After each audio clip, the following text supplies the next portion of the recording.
जय हिंद बच्चों। आज का क्लास हम लोग स्टार्ट किए हैं वास्तविक संख्या।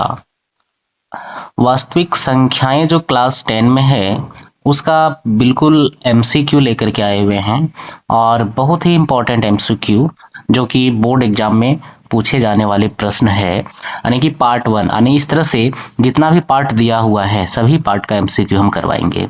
10 से 12 प्रश्न एमसीक्यू रहेगा सभी पार्ट का और सभी एमसीक्यू बहुत ही इंपॉर्टेंट रहने वाला है।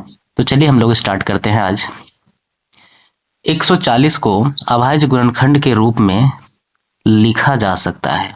अब 140 को अभाज्य गुणनखंड के रूप में हम लोग कैसे लिखेंगे? अब यहाँ पर देखेंगे ऑप्शन में कि गुना करने से, किसको गुना करने से 140 आता है?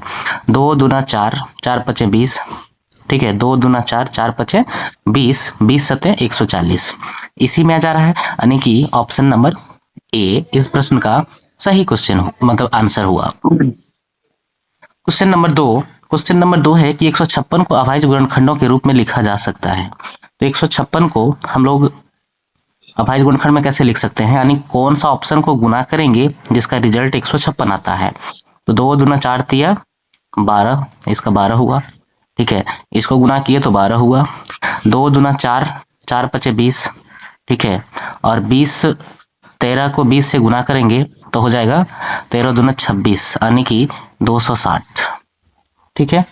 और इसको हम लोग जब गुना करते हैं, यानी कि 2 दूना 4, 4 तिया 12, 12 और 13 को गुना करते हैं तो आता है 156, ठीक है। इस तरह से इस क्वेश्चन का ऑप्शन नंबर सी सही हो गया। चलिए हम लोग देखेंगे अब इसमें 3 नंबर प्रश्न में 156 का अभाज्य गुणनखंड 2 का पावर x गुना 3 गुना 13 के रूप में है, तो x का मान निम्न में से चुनिए।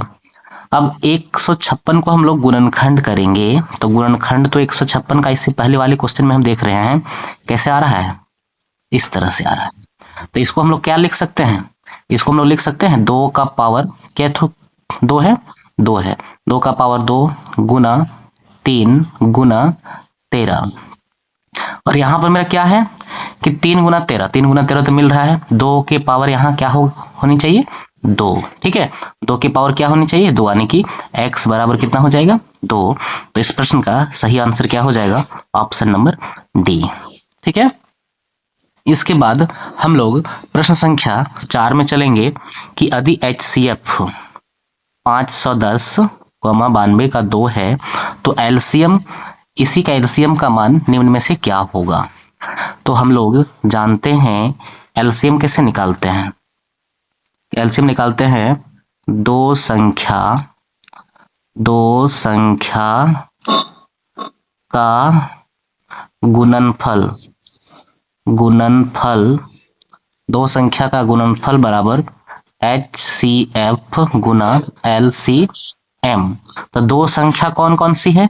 यही दोनों संख्या 510 गुना 92, इसको गुना कर देंगे बराबर HCF कितना है 2, HCF है 2 गुना LCM।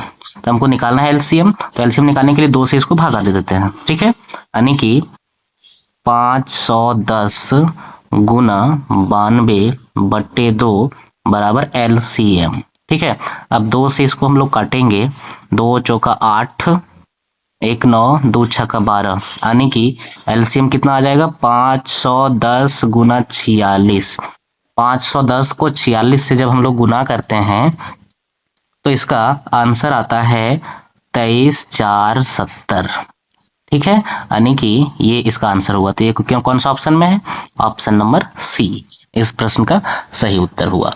तो चलिए इसके बाद हम लोग प्रश्न संख्या 4 से आगे बढ़ेंगे। 5 में है कि धनात्मक संख्या 6q + 5 के रूप में है तो संख्या निम्न में से क्या है?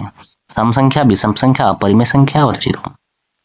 जितना भी प्रश्न लेकर के आए हैं बहुत ही वेरी इंपॉर्टेंट प्रश्न है बोर्ड एग्जाम के लिए, और भी झारखंड बोर्ड एग्जाम के लिए बहुत ही इंपॉर्टेंट है। इससे बहुत सारा प्रश्न पूछा जाएगा, यानी 30 नंबर का जो ऑब्जेक्टिव पूछता है 30 नंबर में 30 नंबर क्वेश्चन पकड़ाने वाला है, ठीक है, क्योंकि सभी पार्ट का MCQ करवाने वाले हैं।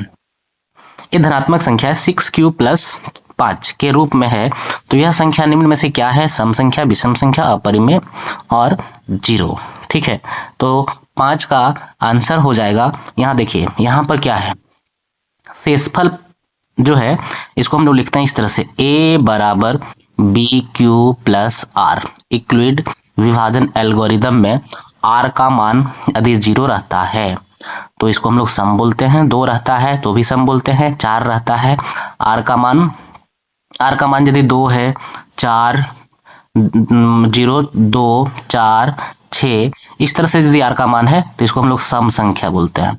और इसके अलावा यदि दूसरा है तो इसको हम लोग क्या बोलेंगे, विषम संख्या। इस तरह से ऑप्शन बी सही हो गया। दो धनात्मक पूर्णांक a तथा b दिए रहने पर अद्वितीय पूर्ण संख्याएं q और r विद्यमान है तो निम्न में से कौन सा कथन सत्य है। तो इसको हम लोग यूक्लिड विभाजन जो है एल्गोरिदम से हम लोग कैसे लिखते हैं, a बराबर B Q plus R, a बराबर B Q minus R, a बराबर b बटे क्यू माइनस आर, a बराबर b बटे क्यू प्लस आर। इसको हम लोग सही रूप में लिखते हैं a बराबर बी क्यू प्लस आर। ठीक है, इस प्रश्न का सही आंसर हो गया। चलिए क्वेश्चन नंबर 7। क्वेश्चन नंबर 7 में है, निम्न में से कौन सी संख्या अपरिमेय है।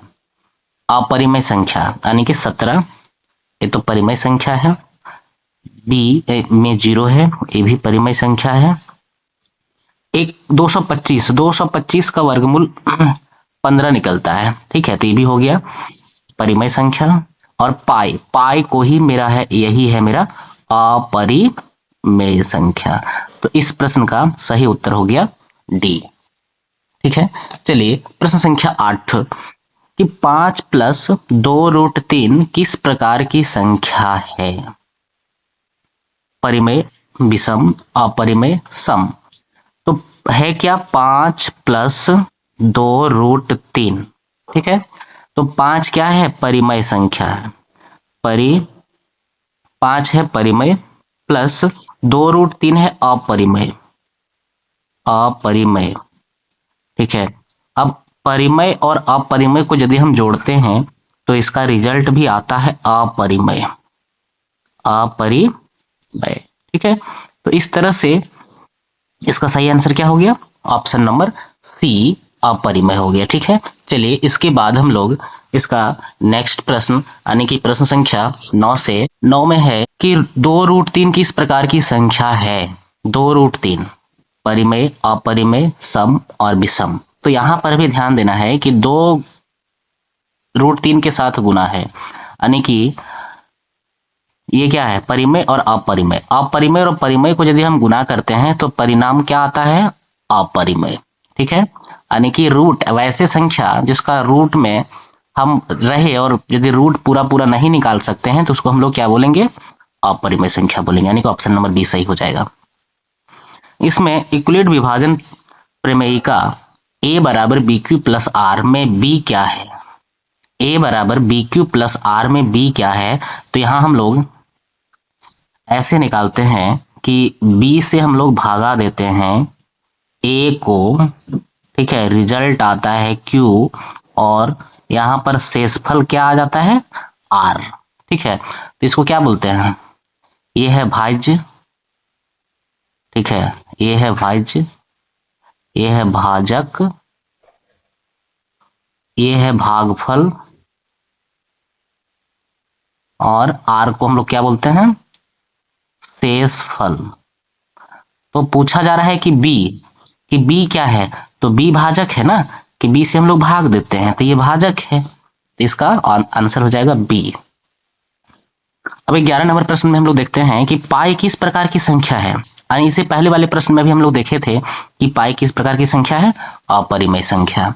ठीक है, चलिए आगे लास्ट क्वेश्चन इस पार्ट का, यानी कि वास्तविक संख्या का लास्ट प्रश्न है कि HCF a.a, b Guna LCM a, b बराबर a गुना क्या होगा।